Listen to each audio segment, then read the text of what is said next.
জীৱনটো বহুত সুন্দৰ। তুমি হয়তো তোমাৰ জীৱনটো কোনোদিনে অনুভৱ কৰি চোৱাই নাই। জীৱনটো বহুত কল্পনাময়। তুমি হয়তো জীৱনটো খাতা বহীত কোনোদিনে গল্প লিখাই নাই।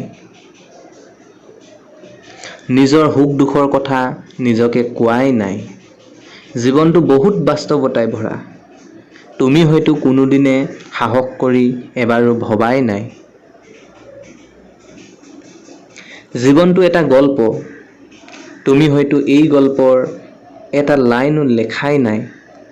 জীৱনটো বহুত বিচিত্ৰময়। জীৱনটো এটা উপহাৰ, এটা কবিতা, এটা গল্প, এটা অনুভূতি, এটা দায়িত্ব। হ'ব পাৰে তোমাৰ কাৰণে কষ্ট, কিন্তু আনৰ কাৰণে আনন্দ।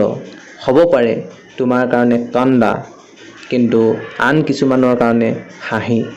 হ'ব পাৰে তোমাৰ কাৰণে যান্ত্ৰণা, কিন্তু আন কিছুমানৰ কাৰণে সান্তনা। তুমি যান্ত্ৰণাত ভোগাৰ কাৰণ তুমি অধিক বিচাৰিছা। আনে নতুন বস্তু ল'লে তাক তুমি নিজৰ বস্তুতকৈ ভাল দেখিছা।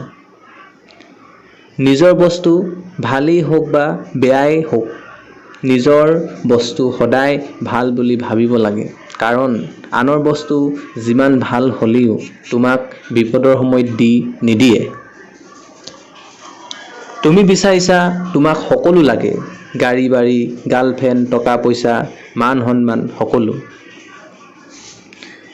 তুমি বিচাৰিছা সকলোবোৰ বস্তু একেবাৰে পোৱা, একেবাৰেই নিখুঁত, একেবাৰেই নিৰ্ভেজাল।